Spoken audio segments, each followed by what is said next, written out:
the son of a dream looking to realize his destiny in WWE. Multiple tag team and intercontinental championship reigns during his first run here in WWE. But now that the prodigal son has returned, Cody Rhodes has reached main event status.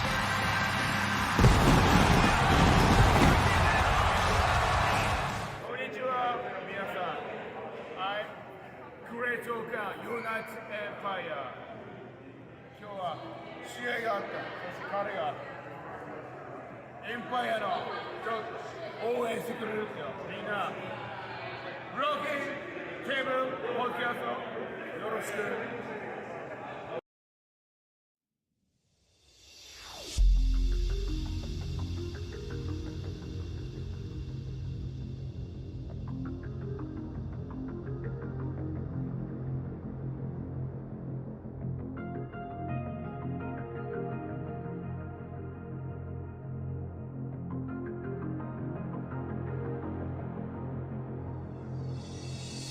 Yeah, hear the battle cry under the devil's sky. The one-winged angel screams. It fuels my hopes and dreams. The best devotion.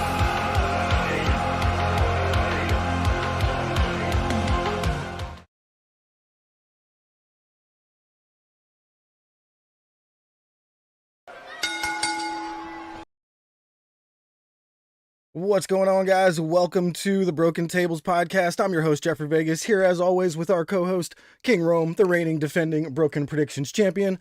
This is the only fully interactive wrestling podcast on YouTube where you can ask us any question you want anytime throughout the podcast. We will get your answer to you as quick as we can. Welcome to the show tonight, and how are you doing tonight, Rome? Did you hear that? Did that pick I don't up? think I heard that there, but I do see you cracking the can of liquid death. I felt it in spirit. That was actually a really good bash too, the way it opened. So it's a shame you didn't man. hear it. That was actually perfect. It might have came through, but I didn't hear it on my speakers here. But how you doing tonight, man? Oh, I'm doing good. Yeah, I'm doing fan-freaking-tastic here today. How's everybody doing in chat? We got Coach Nick. We got the Coug. Happy Cinco de Mayo, everybody. I got a Red Bull here. You know, wish there was some vodka in it, but what are you going to do? Hope you guys are having a great Cinco de Mayo. I know I am having an absolutely amazing Cinco de Mayo. We got some news for you guys here. You know, the pre-sale tickets for AEW All In London, England at Wembley Stadium. Pre-sale went on sale on Wednesday, May 3rd, and I think they had quite an amazing pre-sale, if you ask me. Rome, do you have any idea what the final number was for the first, 32 hours that Tony Khan reported? Including the general sale? No. So this would be for the first 32 hours of the pre-sale of All In, right when it first came out in the pre-sale Wednesday. So the pre-sale kind of shot out at first, and I think they easily did like the 40. I think they did 40K, 35, 40K. I know I remember I was checking it in real time, but there's been enough updates where I'm at the point where I don't remember exactly when they were. I was going to say, you are absolutely correct. Tony Khan says, thanks to our great fans, only 32 hours into the pre-sale, we've already sold over 43,000 tickets for $5.7 million, that's US, before general sale has even begun, with more great seats going on sale soon.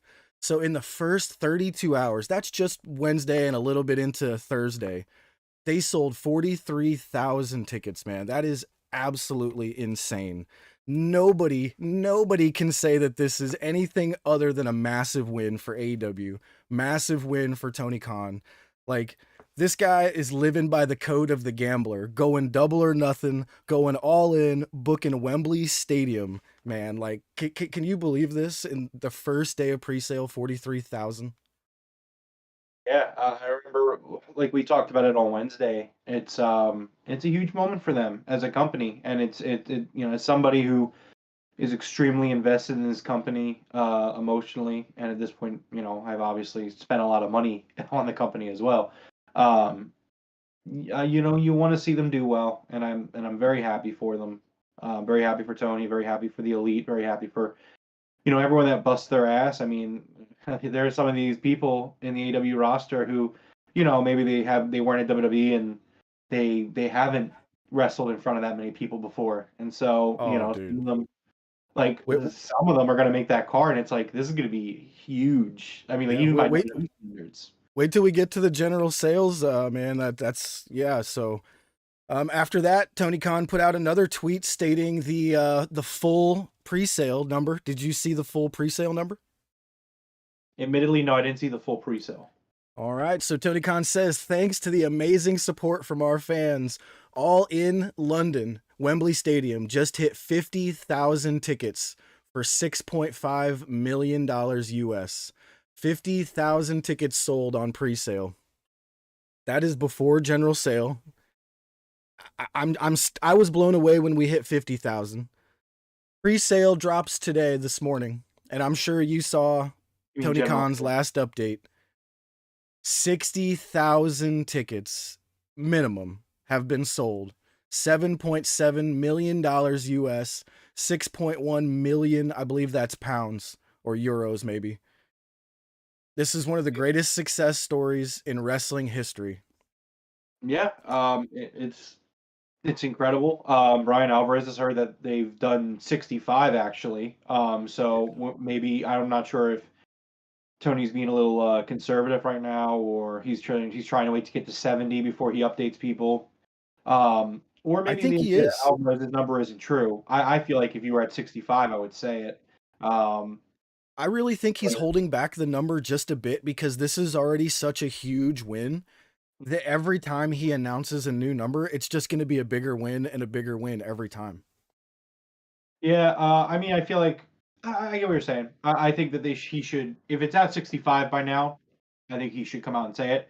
It could be that he's waiting for Dynamite to see. I mean, I know that they opened up, the sales were so good that they opened up the rest of the arena already, which they weren't planning on doing this week. So that's really good. Yeah, again, it's awesome for them. Obviously, I'm not going to be there. I wish I was, but yeah, it's an awesome moment for the fans in the UK and for Tony, and always bet on yourself. I guess that's Yeah, the story. absolutely. And no, it's so cool that, Tony Khan, he kind of has that gambling mentality. We got All In, we got All Out, we got, Double or Nothing, the name of some of our pay-per-views. And this man is definitely a gambler, man. He is, booking Wembley Stadium was a big, big risk. Well, I Um, mean yeah. I mean that's always been kind of the point of those pay-per-view names. Like if you think about it, all of the pay-per-views names have a kind of a deep cut to AEW. Like even like Full Gear, kind of harkens back to the older BTE days, where I think it yeah. was Hangman was talking about like I'm not even in full gear, um, and stuff like that. But yeah, I mean that's the whole point of Double or Nothing is when they did the first AEW show, which was Double or Nothing, because All In, the first one wasn't technically AEW. It was the foundation of AEW really, but it's not technically. Um, it's that first show in Vegas was Double or Nothing. It was like we're Yeah. either gonna go out there and we're gonna kill it, and AEW is gonna live and prosper, or burn. Luckily, they did not burn. Yeah, I can't wait to see these final numbers. We got 3 months until August 27th. I mean, we got plenty of time for people that live in the surrounding countries like Ireland, Scotland, all of those surrounding countries. They might be like, you know what, I'm gonna wait till I see the card. I'm not sure I'm gonna travel that far for what I don't know is gonna go on yet. And we're obviously gonna get some amazing matches going on. I can't wait to see the final numbers that we're gonna wind up with in 3 months. Yeah, I think you're gonna see I think you're gonna see a pretty steady trickle here. I think they're absolutely going to hit the 80,000 as you get a Yeah. little bit closer. You're still 4 months out. I'm not super worried about it, but I mean, yeah, No. it's been a hell of a success for them already, and they're not done yet. No, it's going to be amazing. All right, so congratulations to AEW and Tony Khan, man. Huge win here. That's just an absolute amazing win. Um, all these haters on Twitter have been so silent today. It's been absolutely fantastic. That's one of the reasons I'm doing so well today. I mean, they've been. Listen, man. Fed Twitter has been in the mud this past week. They are. Yeah. If you know somebody who is a Fed Twitter guy, check on in your on it. Yeah, check on your because friend. not only is All In just completely crushing them, they're crushed. You know, Yeah. from saying like, oh, it's not going to sell more than 10K, mark my words, and then that next day he's deactivating his Twitter. You know, but so like, Dude, yeah, it was deleted, I think. It was straight deleted. Yeah, he deleted his Twitter. He got off, man. He went and touched grass. He's like, damn, I gotta rethink my whole life. That was awesome. But But the Coog in chat says he thinks they can hit the 80,000 mark. You think we can do it? I do. Yeah. That's what I was saying. I think they absolutely can hit the 80,000. If they're at 65, right? You're only 15 away. Right? Like, that's not a lot. And once you get some names announced, like here's the thing, right? They're gonna have Will Ospreay on the show. For sure. They're going to have Will Ospreay on the show. And I wouldn't be surprised if they do kind of try to make this like a super card where don't be surprised if Vikingo is the champion still then. Don't be surprised if he doesn't defend his title. Tony's swinging for the fences here. Tony is going to pull every single card that he has in his hand, he's going to play it. He's going to have CM Punk on the card. He's going to have the Elite on the card. They're probably going to be feuding at that point. He's going to have Ospreay in there. Like, he might even call, like, I don't know, maybe some New Japan guys other than Ospreay will be there. You know, same thing with AAA. Like, he's going to call all his connections. He's going to call Rocky Romero. I don't know when his contract's up, but the vibe I'm getting is that Drew McIntyre is going to be out of the Fed. And if it lines up, I don't know if it will. I'm not saying it will. But if it lines up, I would expect a call to be made there. Oh, wow. And they're going to pull out all the stops for the show. And, like, I don't want to be that guy because I know, like, some people don't want it to happen. But, like, don't be surprised if Goldberg's on this card. You know what I mean? Absolutely not. I would not be surprised. And I've conditioned myself to be ready for it. You know what I mean? But here's the thing, right? Here's the thing about Goldberg, and really any of them, is it's like the problem was never Goldberg existing. It was always the fact that how you push a guy, how you book a guy that matters. So, like, if Goldberg had come out of retirement and, like, wrestled sometimes for the WWE and did a little 5-minute shtick, like, somewhere on the card, I wouldn't have cared. But the fact of the matter is, he came in, he squashed all the top baby faces, became the world champion multiple times, and he couldn't even do a suplex without getting winded. Like, it's all about picking your spots, and if there's anybody who's going to book these legends properly, it's going to be Tony Khan. Like, look how he's booked Sting. You know, like, Sting can go more than Goldberg. I'm not saying that, but, like, let's be realistic here. Like, if he books Goldberg to go out there and do a quick little thing with someone, maybe Wardlow, I don't know. Sure, that could be the second match on the card. Why not? So I actually heard a very interesting take on this because, you know, like I said, I've conditioned myself to be ready for Goldberg to show up. Darby Allin was the name thrown at me. And I was like, holy shit, that is actually a great idea. Because Darby's entire thing is getting his ass destroyed and fighting back for the win at the end. Could you imagine if Goldberg would actually agree to put him over and just crushes Darby for like 3 minutes, just spear, jackhammer, spear, you know, whatever. And Darby somehow with that Last Supper comes out, you know, with the win. That'd be insane, dude. That crowd would go nuts. Yeah. No, it would be crazy. It would be absolutely wild. We shall see. What else did I see there in chat? I saw Lance Dominguez says he wants them to pass WrestleMania so bad. I'm not sure that they're going to hit that WrestleMania number because it's so inflated, Lance. What we're aiming for is SummerSlam 92, man. That's the number we're trying to hit, 80,000. We beat 80,000 like 100 something. That's our big number to hit. Yeah, Wouldn't you agree there? You know, I do agree. I think that is the number you're chasing. It's the same building. I mean, Yeah. outdraw Bret Hart in the 90s, in the early 90s. Yeah. Whew. Like, Bret Hart was the top guy in the early 90s. Thank you, Coog. Nice sheet of shit. But when when Hogan left WWE and before Shawn got really big, like Bret was the guy in that early 90s spot. And he and British Bulldog, like that's the money match in the 90s, and they got 80,000 out of it. So, Yeah. We'll see but what happens. what you say, Mania was 65 to 80 is what WWE stated. Mania was 65 to 80. That's what we're aiming for is 80. Let's do it.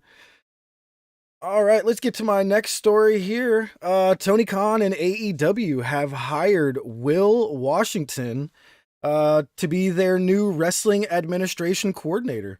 Looks like he's going to be involved in multiple aspects in the company here. They listed him for live events, social media, for creative. Tony Khan says he's got a great wrestling mind, so that's going to be interesting to see where he's involved in the creative process here. And he's also going to be involved in the PR, the public relations in the company. So that's actually pretty freaking cool, man. I've followed this guy on Twitter for a long time. So I can't wait to see the future for Will, and congratulations to him, man. Yeah, Will's a great follow. He's a smart guy, and it's really awesome to see someone from the community kind of get in. I know he's kind of does some media work as well, but really to see someone from the community get brought in. So a little bit more on that. A lot of people who know Will has said that Will's kind of been helping with the booking a lot. He actually had a lot of input on last Wednesday's show. So if you liked Dynamite this past week specifically, Will had a lot of input on it. Okay. So yeah, Will's going to be helping Tony with the booking, some writing. He's also got a job that Tony doesn't mention, but I think it's because it has been a weak point of Tony's, is that Will's going to be making sure that people aren't off TV for too long. Yeah, I think they said like a continuity type thing. He was going to help maintain the storylines. Yeah, he's gonna stay in the continuity side of it as well. Make sure like, hey, it's been a few weeks since this guy's had a match, or this storyline's been moved along. Can we try to pepper something in here? Which would be a great way for AEW to improve its product. So I definitely think it's a great idea for them. Yeah, absolutely. Congratulations to Will, man. That's fantastic hire on AEW's part all around. That's fantastic. All right, next up, I got one more here. Drew McIntyre, you mentioned him earlier, or Drew Galloway, as some know him outside of WWE, which is what I hope we know him by coming up soon. But it seems like the WWE and he are kind of at a standstill in their talks for re-signing his contract or, renewing his contract. This would be an absolute blunder on the WWE's part to let this guy go. This guy is a massive superstar, what they like to call them. He's one of their top guys. For them to just be like, you know what, we don't want to pay you that much, that would be absolutely insane on their end.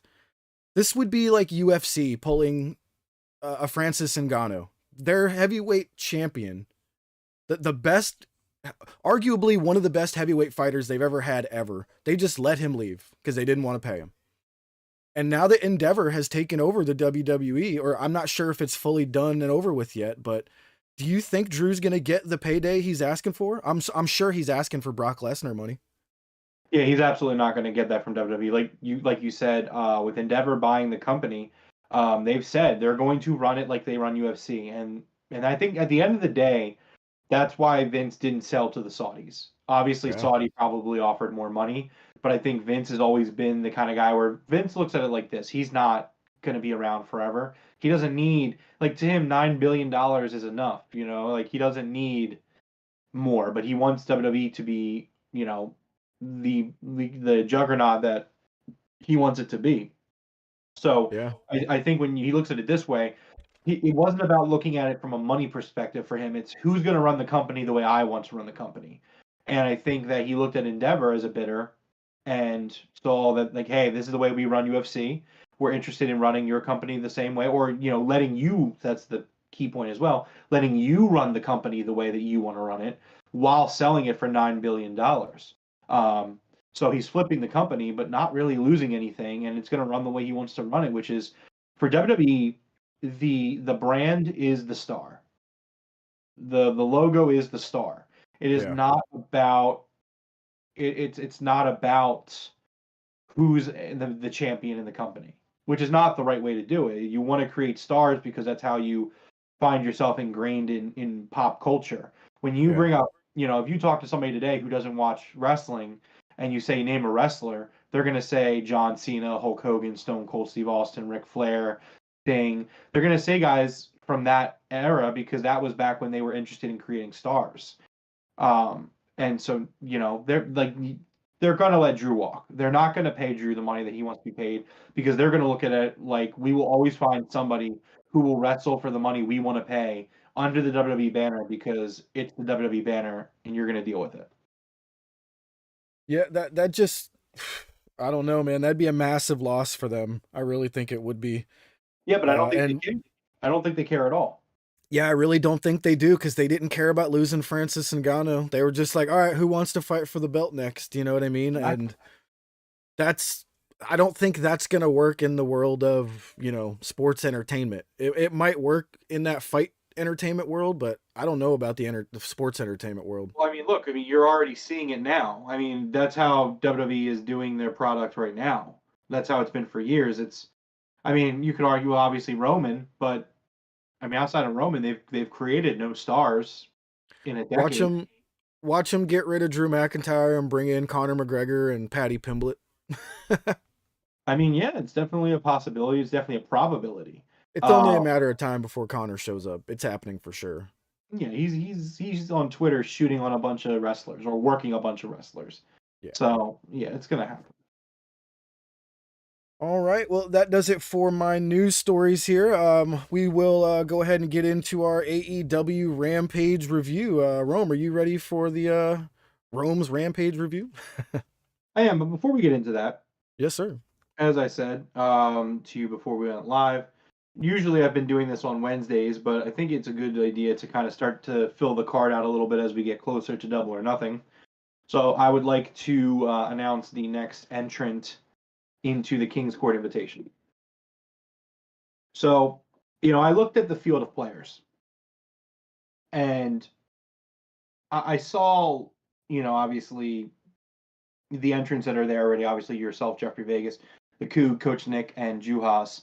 Juhas, for those that did not see in the Discord, graciously accepted the invite while also, kind of shooting on you, Jeff, and I thought that was absolutely incredible. It's what I expect from a dear friend of mine. But I looked at this and I saw a common thread of people who have gotten shots, who have gotten their shots, at the title. And I didn't even discuss this with you, but I'm going to do it anyway. So, Jeff, I am officially inviting someone who I know is going to kick your ass in the tournament if the bracket lines up that way. Holy what? But so this person, a true supporter of the podcast, she's been here since day one. Really, really appreciate her.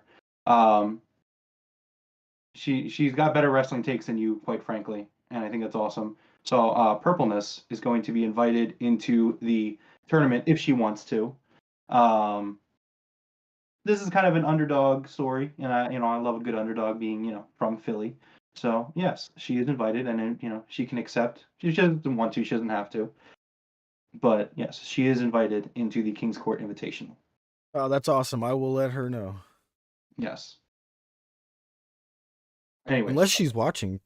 If she's watching, then even better. She does watch most times, and she tunes into the game room as well. And she's the best. She's great. She's great. She's awesome. So she's invited because I know she watches with you from time to time. So yeah, I will enter her into the bracket once I get that started. Again, she seriously probably will beat your ass if I make that. She probably will, to be honest. She gets so lucky with her predictions. That's what I'm saying. That's why I thought it'd be a good pick. She just pick who she likes, and she just randomly wins. Yes, that's what I'm saying. In fact, I think she's gonna murder me, bro. How could you do this to me? Well, like I said, when I make the card, maybe I'll keep it. Maybe I'll separate you two. Just to give you a chance, Jeff. Have us face each other at the end. Oh no. Yeah, why do you think you're going to make it that far? Yeah, I'm not much confidence in that, to be honest. Yeah, right. Anyways, so yeah, that's that. We'll also end the show with one more invite. But for now, let us get into the Rampage review. All right. So this was a really good episode of Rampage, mostly because of the main event. I mean, outside the main event, there was some really great stuff on tonight's episode. It sucks that they had to go on at 6:30, which is it's a rough time slot. I mean, for me, I luckily this week was able to get home by like 5:30 and 6-ish, and I was able to watch the show as it aired, which is always great. But yeah, this was a really good show. So first up, we had the Lucha Bros and Vikingo versus QTV. And I thought that this was actually a really fun match. I thought this was better than I thought it was going to be, actually. Um, I thought QTV came off really well, like really, really strong in this, where this was like not a squash match. They got a lot of good offense in. It was a really great opener. And I think that QTV really is a really well balanced trio. I'm watching this, and you got QT, who's like the mastermind, and then you got Hobbs, who's the muscle, and then with Solo, he's the geek. So it's kind of like he'll take all the bumps and the pins, while QT and Hobbs do their work. Which QT, excellent heel work tonight. Thought he was really good. Yeah, I Um, thought QT looked awesome, man. He was selling really well. Everything was great. Yeah. So something that was really cool in this match, I also saw a little bit during Jade's entrance, and we saw it with Wardlow's entrance, but they've been kind of experimenting with some unique camera angles. And so there was one point in the match where the High Flyers, the Lucha Bros and Vikingo, they all do the suicide dive at the same time spot, but the camera cuts to like an above, like a bird's eye view, and I thought it was a really cool camera shot. And so I would like to see them do more with that. Kind of like what the Cougs said. Also, QT worked really well with Vikingo. It was a really, really strong showing by QTV. I was actually kind of surprised. Um, Not that I don't like QTV to begin with, but I was very surprised with how much time this got and how good it was. Um, I also thought it was like a really well, smartly, psychologically booked match where you have these high flying baby faces versus the heel trio, which is always going to be a fun time, especially as a trios match. So yeah, this was a great match. The Lucha Bros end up winning this one, and it was a very enjoyable opener to what was all around a very enjoyable Rampage.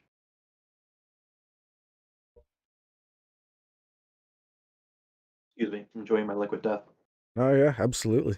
I actually just Nick, threw out a nice tweet, picture of you smashing that Liquid Death. oh hell yeah! Tag Anyway, Liquid Death in it.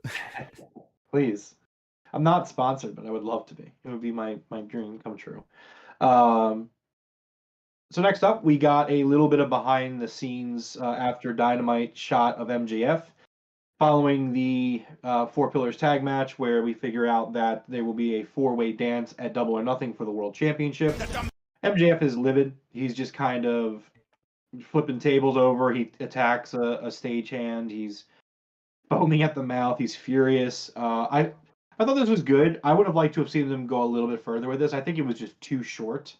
Um, I don't know. I would have had MJF freak out a little bit more, like verbally, but it was good for what it was. It was like 15 seconds if that, but it was good.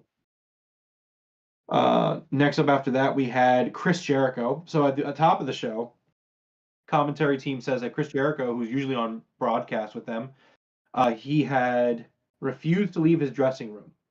And so they sent Lexi Nair backstage to interview Jericho. She knocks on the door, and Jericho's like, "Who is it?" She says, "It's Lexi. You asked for this time." And he's like, "Are you sure?" She's like, "What do you mean, are you sure that I'm Lexi?" "Yes, I'm sure." Jericho comes out again. He's back to doing this style of heel, which I just think he's so good at. Jericho says that he wants assurance that Adam Cole won't be in the building after his unprovoked attack last week. Again, Jericho just completely oblivious to all that he's done. It's all Adam Cole's fault. It was unprovoked completely. Um, and it was just extremely funny. So Jericho said that on Wednesday on Dynamite he'll have more to share about what he's dealing with to get this fixed, where he and Adam Cole don't have to be in the same building anymore. And then Say what? he says, "Thanks for believing in me." Alexi's looking at him like, sure. And then he goes back in, shuts the door, locks it.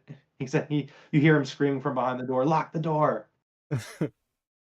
Starlet loves Jericho. Yep, Jericho's fucking awesome. But yeah, this is just Jericho is back at that peak, just completely oblivious heel, and it's really one of the best directions he takes, and it's really good stuff right now. It's just hilarious. All right, next up we had Jade Cargill facing Gia Scott. This is relatively quick. We got a little story beat where Ty Valkyrie has been suspended, and because she tried to attack Aubrey. Mark Sterling, smart Mark Sterling, my legal representation, was on Twitter saying that people don't know this, but I'm actually great friends with Aubrey Edwards, and I'm going to make sure that this is handled on her behalf. So he got Taya suspended for going after an official. Jade ends up squashing Gia relatively quickly and moves to 57-0. Yeah, getting up there. It was, it was what it was. It was very quick squash. She's just padding her number at this point for what I would assume Statlander. Yeah, but sure. It was fine for what it was. It was a Rampage filler match. It filled 2 minutes. It was good. It was fine. Next up, we had a segment with Mark Briscoe backstage getting ready for his match. Jay Lethal and gang show up. At this point, they're clearly using Mark Briscoe to get their tag title shot. They keep telling him, go talk to FTR, make sure they do the right thing. You know them, make sure you do the right thing, gaslighting him a little bit. In which case he's upset because he's like, I have a match coming up in minutes. Like, leave me alone. So he goes away. Also interesting that it's implied by Sanjay that the tag title match will be a double or nothing, which I just find it kind of funny because people have really kind of come around on Jarrett in AEW. A lot of people were very cold on him at first, but he's kind of earned the respect at this point. But this would be the second consecutive pay-per-view with Jeff Jarrett and Jay Lethal getting tag title shots. Yeah, nice. It's kind of crazy. But so anyway, Mark leaves them and goes to get ready for his match.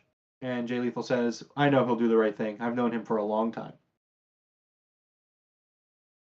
Which led to the match, Preston Vance versus Mark Briscoe. This was just a tough physical match. Didn't really have a lot of notes for it. It was a really good match. Again, the action in this match, in this show, was really good for a Rampage. Yeah, but it was a tough physical beatdown. These guys went back and forth. I thought it was a great showcase for Vance, who has not gotten much TV time. I wouldn't be surprised if this was a Will Washington call, where it's like, hey, where's Preston? What is he up to right now? Can we get him out there? But yeah, Preston was just phenomenal tonight as a heel. Just again going over to Mark Briscoe's family, tearing up the signs. All in all, just really good stuff. And this was honestly a really good match from Mark too. Yeah, I thought this was one of my more favorite. This is probably my favorite Mark Briscoe singles matches that he's had to date. So I was pretty pleased with that myself. Great. Next up, we had a Dustin Rhodes promo. And so Dustin Rhodes is backstage talking to, I believe it was Lexi. And Dustin's talking about how in 2 weeks they're going to be in Austin, Texas, which is his hometown or his backyard. And he's very excited to be there. In which case he gets jumped by Brian Cage and Prince Nana. He gets jumped, and I gotta say, I've been a huge Prince Nana fan and Embassy fan since for 10 years. Since I saw them at the Ring of Honor show when I first went to 10 years ago or whatever. God, now it's been 13 years at this point. But I've always been a big fan of them. So it's really cool to see this transformation that Swerve has kind of given, the Embassy and Prince Nana, because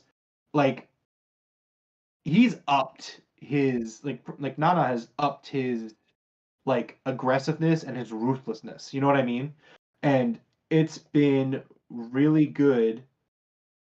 It's been really good to see him do that. And the Embassy, as the Mogul Embassy, it's a really strong faction with, I think, a really big upside.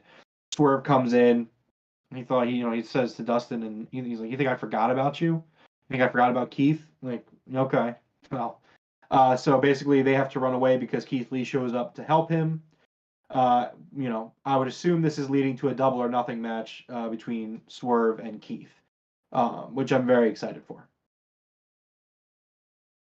Coog in the chat says, did we see Pero Peligroso had L.A. Park's mask on his tights in that match? I missed that. I did see that. I thought that was a really cool little nod, especially because Vance is the mask collector, Yeah, but LA Park is, La Parka is like my favorite luchador of all time. So for me to miss that, can't believe I missed it. Yeah, it was on one of his legs. I think it was his right leg. Anyway.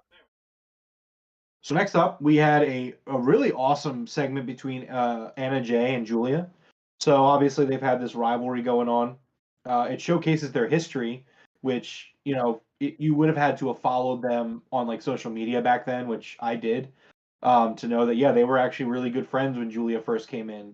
And, Anna said, like, you were my best friend, and now you're brainwashed by the House of Black. And it was a fun back and forth in this segment, which is leading to a match on Dynamite, which we'll talk about in a little bit.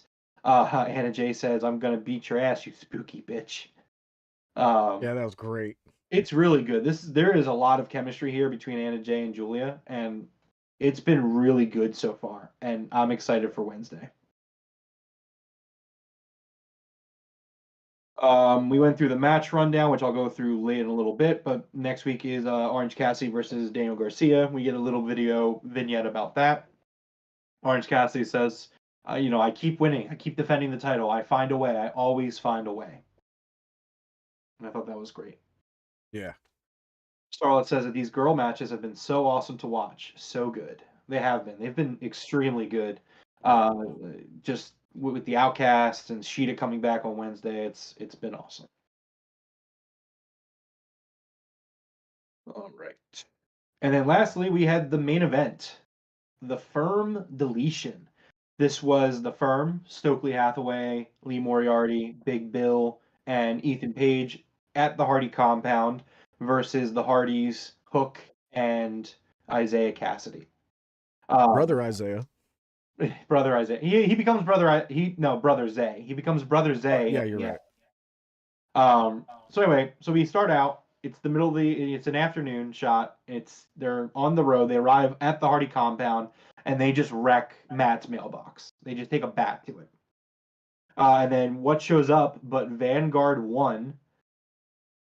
Vanguard 1 basically shows that it's Broken Matt they're going to be dealing with. Broken Matt says that at the Hardy compound, space and time mean very little. And so a flash happens and it's now nighttime. And they're like, what the hell? It's nighttime now. As was I. Yeah, they're like, what the hell's going on? It was just daytime. And Stokes like, yeah, I guess the rules of time and space don't apply here. So they turn around and the Hardys and Hook and all of them show up with their firework guns. And they are just unloading on the Firm. And the Firm run away. They hide behind the trees. Matt had a really great line with Hook where Matt says, "You shoot the worked fire very good," which I thought was just great. So after they use up their ammo, they start fighting in the trees. A lot of guys getting slammed into trees by Big Bill. Pretty gnarly stuff. Ego takes a branch and just smashes it over Matt. Meanwhile, Jeff is doing a similar thing to Bill. They're just kind of fighting on the grounds. At one point, Stokely wanders away and almost gets run over by Matt's young children, Max and Wolf, who are riding a what do you call it? And it's a Hummer, but what is it called when it's the kids version? Is there a kid's Hummer, toy Hummer? Yeah, it's like a toy Hummer. He almost gets run over. He rolls out of the way at the last second. We get picture-in-picture here where I was kind of bummed that we had commercials, but the picture-in-picture leads to Matt's ring on the compound. They all start kind of wrestling inside the ring. get a table spot during the picture-in-picture. I noticed at this point that Caprice Coleman is reffing. He must be from the area because they have him doing referee duty tonight with a bunch of other referees. Which it was also kind of funny seeing the referees there because like when they first got there, it looked like they were kind of almost like in a war zone with all the firework guns. Like they're all huddled together. Yeah. And they're like, all right, we got to go. We got to take care of each other. Let's go. And they just kind of head out together. I thought that was really funny. We come back from break, and Ego and Matt are in the ring still. Ego says that Matt embarrassed him, lied to him, and he took everything from him, which is a really great reminder that in the storyline, you know, Matt and Ethan Page became friends. Matt was working him the whole time, but like this is a betrayal for Ethan. Like he's a heel, but like he does get betrayed by Matt. Stokely ends up in the family theater, which I hope you have B-roll for this because it looks like you have a B-roll for a lot of it. So Yep. Stokely shows up in the theater, and he's like, "Oh, I wonder if they have Welcome to America here." Stokely was hilarious through this entire thing, by the way. His lines were amazing. So Stokely is watching, and another of the baby Hardy shows up, baby Goth baby, and Rebby Hardy shows up, just yelling at him in Spanish. Like, what are you doing in my house? He's like, what did you say about my mom? My mom? And he's just going off. And so they're arguing. And then who comes up behind him but Senor Benjamin? I love the Hardyverse, by the way. But Senor Benjamin comes up and tases Stokely Hathaway. The other children of the Hardy family come in and dive all over Stokely. Stokely is getting swarmed by the children, and he says, "You will, Tony Khan, you will pay for your sins," as he is enveloped in the children. Oh, dude, I died. You will pay for your crimes, Tony Khan. I'm so happy that Stokely Hathaway has made it to a major wrestling promotion that actually uses and respects him, because this dude is just gold. He is hilarious. Everything he says, everything he does is hilarious. It's so good. So they go back to the outside the compound. The firm is starting to get the upper hand. Big Bill begins to douse Matt and Jeff in gasoline. Matt and Jeff, he's about to light them on fire.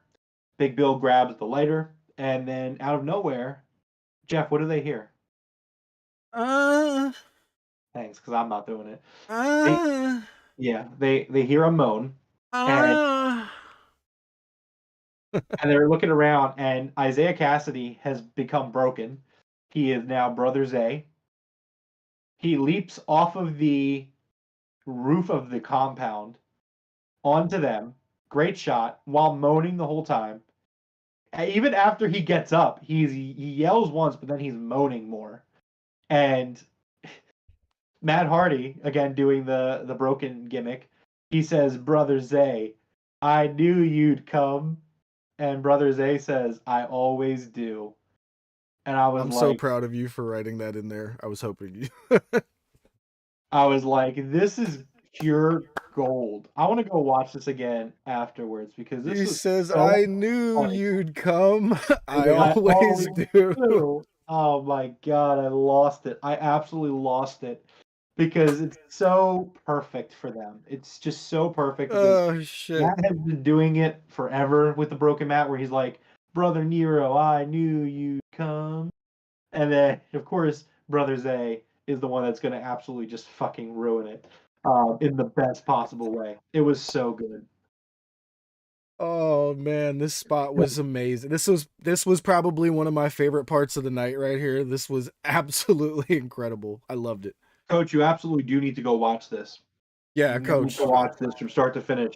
This was really good. So, anyways, we're Yeah. almost toward the end though. So, let's see. Rebby and Max continue to beat down Stokely in the ring. Big Bill and Lee get put through tables. At that point, everybody puts down Ethan, including Matt, who does a twist of fate, and Jeff, who does a swanton. And the firm is deleted. And the Hardys, Hook, and Brother Zay win the match. At that point, Brother Nero leaves to light a fire, which I believe was meant to be symbolic for him of freedom, because he even yells freedom. I would assume that he's talking about being back on the wagon, and hopefully he can stay that way. That was how I took that, though. Yeah. I Um, really liked the fire with the Jeff Hardy symbol. Like, I really, really enjoyed the very end of this.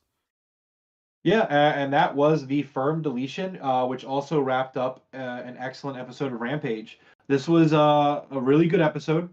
I would say that I really loved the idea for them to do this kind of match, these cinematic matches, which I'm a huge fan of the cinematic matches. I think like pro wrestling's amazing because you want to take it seriously, but you also just want to have a good time with it. And I feel like I say this every episode at this point, but doing things in different environments or doing things that feel different give it such a memorable feel. You know what I mean? Like I always remember these Hardy compound matches because they're always so much fun, so creative, and just a blast to watch. I don't know who that other referee was in the ring at the end though. Who is that? I'm not sure. I think they're just friends of the Hardy family. You know what I mean? Maybe because Caprice is Um, there, so I'm like Caprice is probably in the area. yeah. But I don't know. So, I sorry. really love how Jeff lit the fire with the fireworks. He was like shooting them at at the parts of Oh yeah, the symbol. yeah, definitely. But so this is an excellent episode of Rampage. I love them using taped stuff during taped shows. Um, it's the perfect time to do it. Like you don't want to have it like these cinematic matches during like a live broadcast. Like do them during Rampage. You know what I mean? Like this was awesome. This was such a great thing that they shot, and it was just so enjoyable, and it just made this episode of Rampage such a pleasure to watch. It was so good. And I really enjoyed it. It was a great episode by regular standards with everything that was actually in the ring, but just adding this firm deletion on, like this was one of those episodes of Rampage where I'm shocked how much they got out of an hour. Like we talk about Yeah. it sometimes where sometimes Rampage just feels like 3 decent matches and then they kind of get in, get out. But like this was like a really strong episode of Rampage in the sense that like it was just an hour. Like I was like, man, like how much time are they going to give the Hardy compound or the firm deletion? Because it's like we have this great Preston Vance Mark Briscoe match going on, and it's getting like halfway through the show. Like I hope they give it enough time. They ended up giving it 20 minutes, so it was perfect. It was a great amount of time. But yeah, Yeah. it was super enjoyable, and I really love this episode of Rampage. I agree. And that final segment, the firm deletion match, not showing that during the actual Rampage taping to the crowd, that I think that helped it a lot because we didn't know anything that was going to go on. We didn't have any spoilers at all. I absolutely loved that match. And what's kind of odd is at the very beginning of it, like maybe the first 2 minutes, I was not very into it when they were kind of fighting out in the woods and hitting each other with the sticks and stuff. But all of a sudden, something just happened in that match that I was like, oh my God, this is my favorite thing ever. And it was just done so well. Like I was blown away with this firm deletion match. I loved it. So interesting. Bleacher Report sent a notification to my phone Ooh. saying that they have the exclusive extended version of the firm deletion match. Oh yes, I saw that in chat. There is a extended version of that. Yes. I'm gonna have to check that out. Yeah, maybe we could do like a reaction video to that or something one day. Yeah, maybe. Start doing some, reactions to some old matches and stuff we like. All right, what do we got lined up for this Wednesday on Dynamite? I cannot freaking wait because I saw Tony Khan's tweet saying, "Hey everybody, yes, this is a pay-per-view for free on Wednesday night." Oh, this is absolutely a pay-per-view quality card. It really is. So this Wednesday on Dynamite, we have a no-holds-barred match. Anna JAS versus the House of Black's Julia Hart. In a double Jeopardy match, we have Rey Fenix versus Claudio Castagnoli, in which the winner will get a shot at the Losers Championship in the near future. We're going to hear from Christian Cage. We have the AEW World Trios Championship Open House match. The House of Black sporting their really cool new Trios belts, by the way. They look awesome. Facing off against Bandito and Best Friends. We have the AEW International Championship, Orange Cassidy defending against Daniel Garcia. We will hear from FTR to respond to Jarrett and Lethal's challenge. And then finally for the main event, we will have a steel cage match, Kenny Omega versus Jon Moxley. Dude, That is literally a miniature pay-per-view. It is, and I would expect a lot of story progression on this show, especially that's Wow. Yeah, we're getting close to Double or Nothing.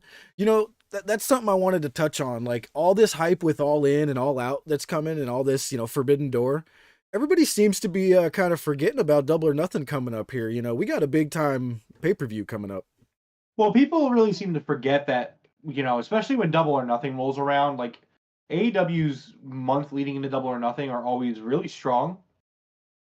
So I Oh, mean, yeah, absolutely, yeah, 100%. it's like, look, man, right now AEW is we talked about it last Wednesday, where I talked about the momentum and the pendulum swinging, and when Vince left and Triple H took over, for better, like for right or wrong, the pendulum swung in their direction. It was viewed as a fresh start for a lot of things, and so the hype of the industry, did sway a little bit that way, and obviously the brawl out happened. So, there was a lot of people that were kind of, swayed the other way.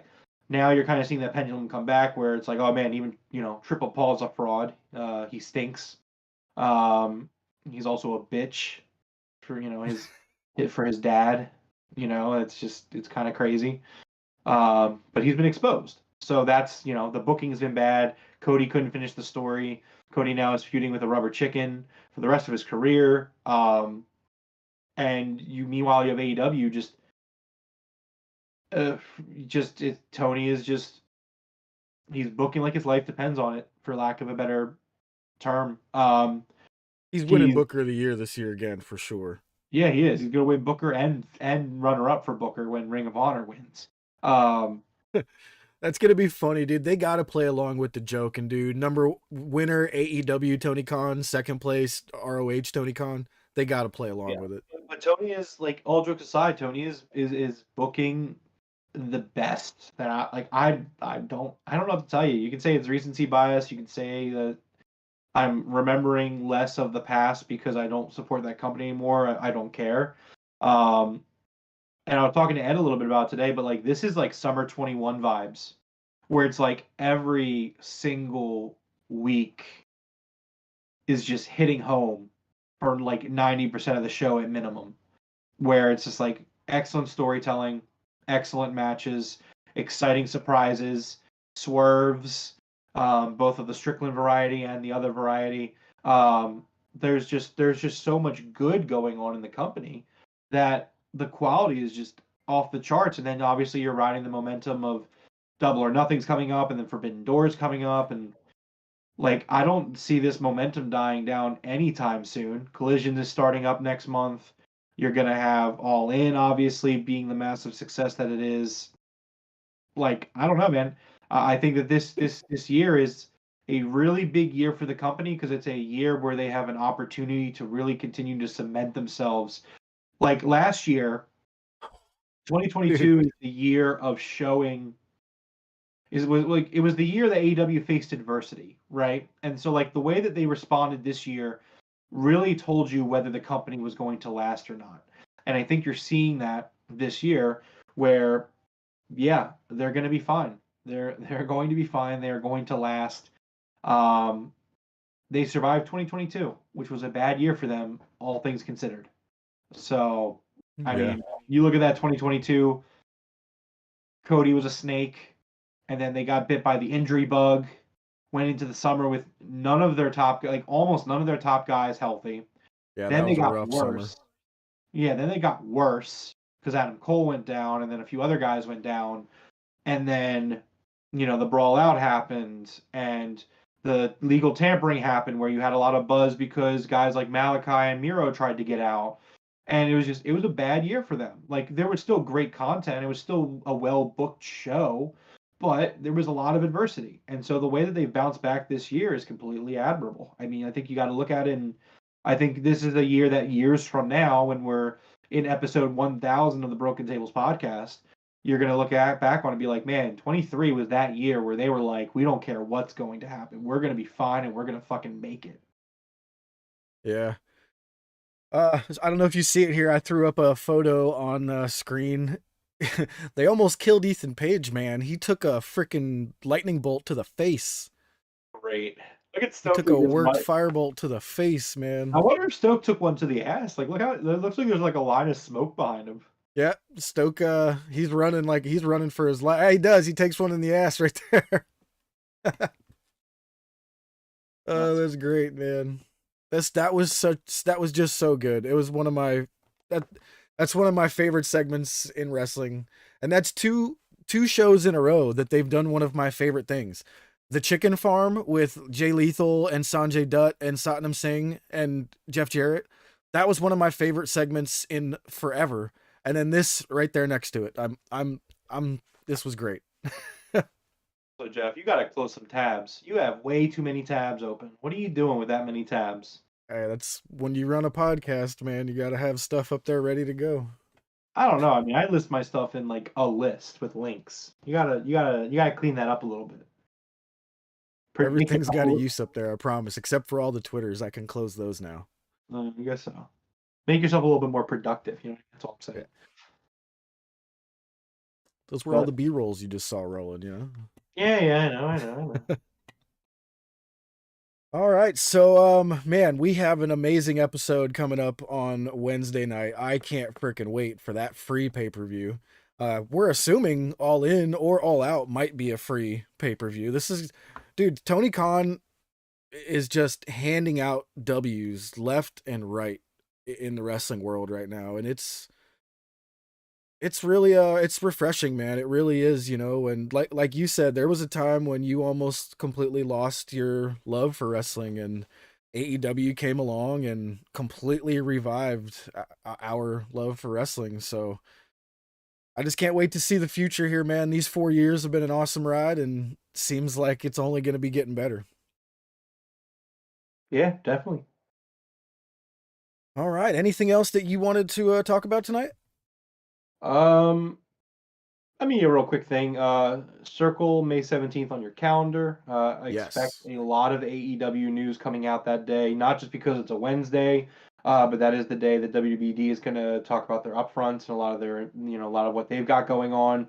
That's the day that we're expecting the announcement for Collision. I don't know if they're going to announce it during Dynamite or before. If we get a graphic next week saying Tony Khan's got another announcement, expect it to be Collision. The WWD is talking about their programming for Max, which is the new HBO Max. They're saying that they want to have a robust sports lineup on Max available.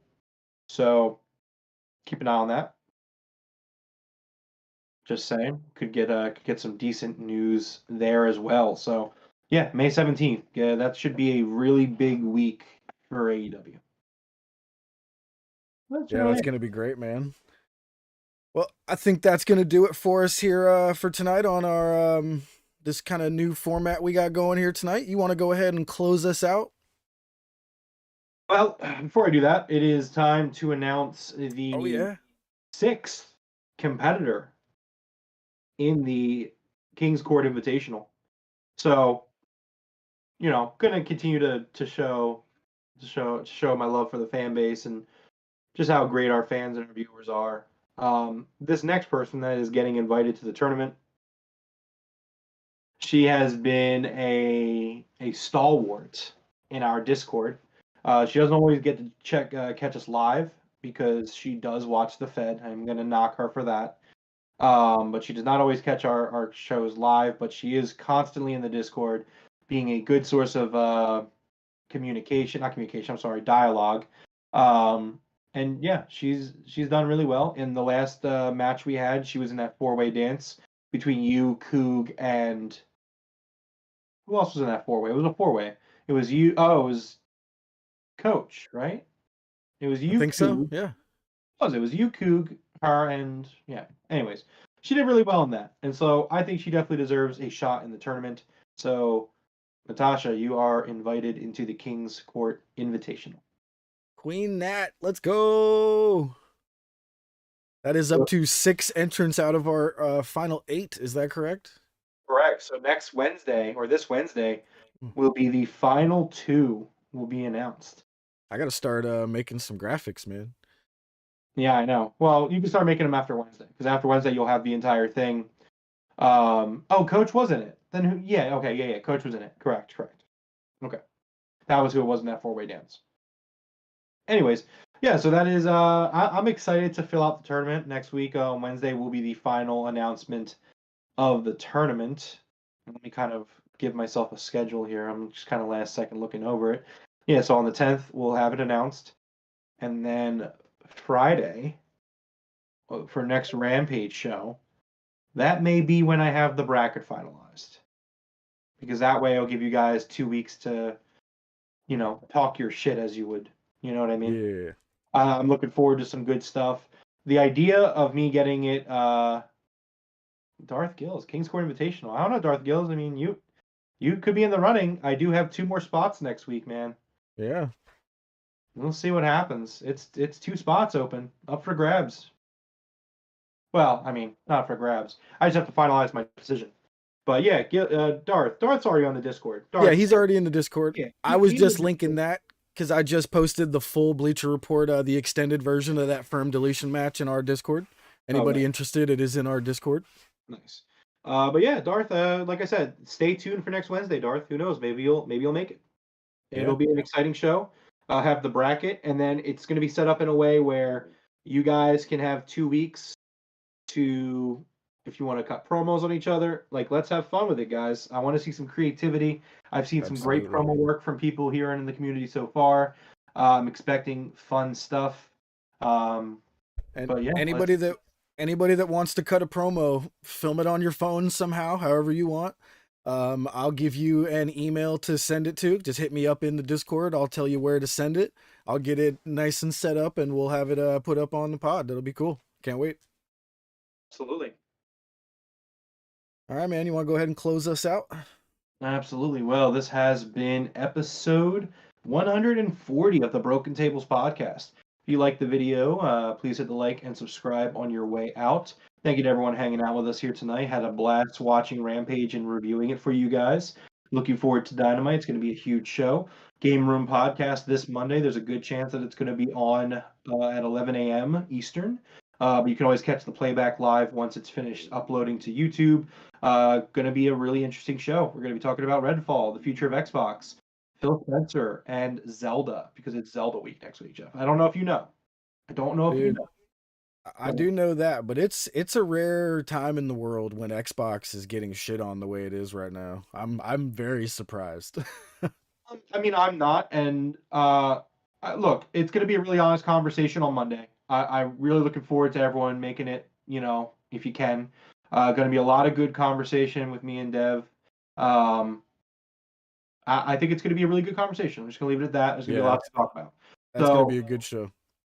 Yep. So be here Monday, be here Wednesday, be here Friday, so we can talk.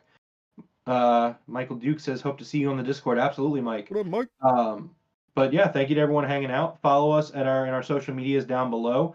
Just a reminder again, based off how I'm hoping to set up the tournament, you will need to be able to reach me via Twitter or Discord DM for the tournament. So, while you're at it, follow me on Twitter. I'll follow you guys back. Love you guys. Also follow, obviously, the Jeff at the channels, Twitter, etc., etc. But yeah, we'll see you guys on Monday. I gotta get my stuff ready. Oh boy. All right. Well, everybody, thank you guys very much for joining us here tonight. Please leave a like or comment down below on what you thought of the show here. If you did enjoy the show, please hit that subscribe button. But until Monday night, top guys out. Monday.